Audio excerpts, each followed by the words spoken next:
What is this Bitcoin thing? Bitcoin is a cryptocurrency, often referred to as a digital currency. And there are other such currencies, but now that you know this, I'd like you to basically forget it for the purposes of this session. I'm just going to limit this video to Bitcoin. One good reason for that is the other cryptocurrencies are all too insignificant in value to worry about at the moment.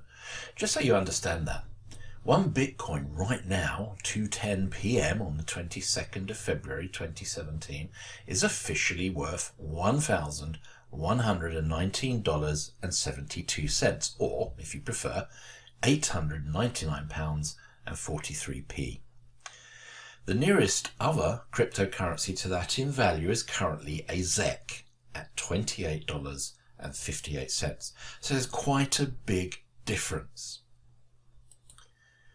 Bitcoin is a real currency. Make no mistake, it is almost the same as pounds, euros and dollars. We'll call them paper currency for ease. I said almost the same. There are differences, of course, between paper currency and Bitcoin. One is a difference in control. Paper currency is entirely controlled by governments and central banks. Bitcoin isn't. There is no difference, contrary to what some people often think, in their usage. Paper currency and Bitcoin can both be spent. It is simply wrong, a total myth, when you hear people refer to Bitcoin as virtual money or not real money. It is as real as that constantly devaluing £20 note in your pocket. But unlike that note, Bitcoin is not devaluing. When Bitcoin started out on its journey in January 2009, it had no value. By May 2010, it was worth a mere 10 cents. I mention those dates because you can see how early things still are for Bitcoin. And now, as you know, Bitcoin is worth a touch over $1,100. Probably by the time you see this, it will have moved up some more in value, but yes, it could go down some. But then paper currency increases and decreases in value, and we know that that has been around for a very long time. Bitcoin is only 8 years old, and it took until 2014 for it to really start to gain any stability and value. So you can argue that it is just 3 years into its real journey. Since January 2015, it has moved in value from around $213 per Bitcoin to the current $1,100. Why the dramatic movement in only 2 years? Acceptance and usage. People are starting to get it. These things that you see before you in one simple way are identical. Want to guess at how they are identical? They are identical in that you can use them all to pay for things. Although it is getting harder and harder to pay generally by cheque these days, and that is in itself an interesting insight into how the form of money we use changes. I remember paying the bulk of my bills by cheque, not 20 years ago or even 15 years ago, just 6 or 7 years ago. It seems like only yesterday when the internet started to really take off. In truth, it was around 1998 to 2000. But buying over the internet, well, that has only boomed in the last 5 years. Sometimes it takes us folks a little while to change our habits. There was resistance before plastic cards became the normality. There was huge resistance to shopping and banking online. Even the banks themselves were very reluctant to go along with online payments for a very long time indeed. In the end, change comes even if we don't want it, but change isn't all bad. Bitcoin is simply another form of money. It is money evolving. I can take my Bitcoin into a shop and pay in 2 ways. In some shops I can use my smartphone to pay directly from my Bitcoin wallet. To be fair, there are still not too many of those shops about. but even that is slowly changing as more join the trend every day. For those difficult shops, I can also take my Bitcoin and use it to pay by using my Bitcoin debit card. This card that you can see here links directly to one of my Bitcoin wallets. My Bitcoin debit card works in exactly the same way as my other debit cards work. The difference, the only difference, is the source of funds. My other debit cards connect directly to bank accounts.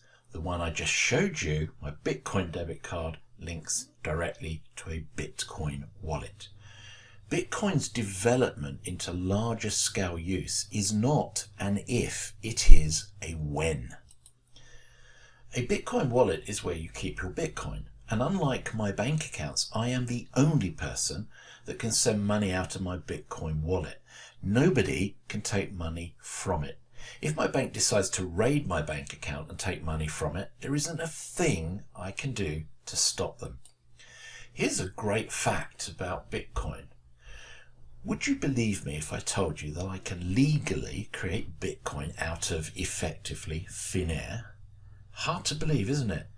But it's absolutely true because I can use a process called mining. Now, last time I checked, it wasn't possible to legally create paper currency out of thin air. Only governments can do that through their official mints. And they often do just that, creating a whole bunch of it willy-nilly whenever they feel like it. That is why that £20 note in your pocket is constantly devaluing, by the way. Or certainly one of the primary reasons. So let's recap. Bitcoin is money, but it is money that is increasing in value, that you can create out of thin air legally, that can be spent in exactly the same way as you spend using paper currency and plastic cards, etc. And unlike the money in your bank account, it can't be taken away on a whim by your government or bank. What, you don't think that can happen? Look up what happened to bank accounts in Cyprus in 2013, or to Greek bank account holders in 2015, or on more than one occasion so far in Argentina, and there are other examples. This isn't sensationalism. I simply wish to point out that assuming your money to be safe in a bank can be a dangerous assumption. Having some of your money in Bitcoin makes a lot of sense, pure and simple. A little safety net, perhaps. Now, it isn't essential at all for you to understand how Bitcoin works to be able to use Bitcoin, any more than you need to know how a car works to be able to drive it. It just works. And that's all we really need to know.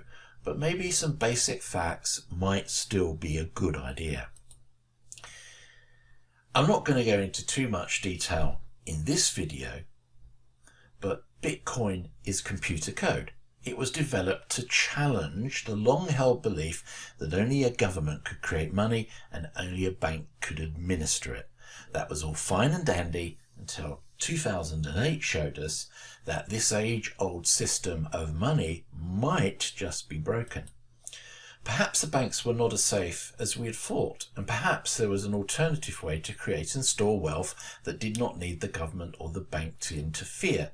What if people could send money to each other without a bank? What if they could maintain their own ledger of who had given what to whom? And so the story behind Bitcoin emerges, and to fully explore it we need to move on to the other videos in our series. Amongst other things, we will look at what is it exactly and how did it come about? How do you get it and is it safe? Can it really be created out of thin air? How can you profit from it?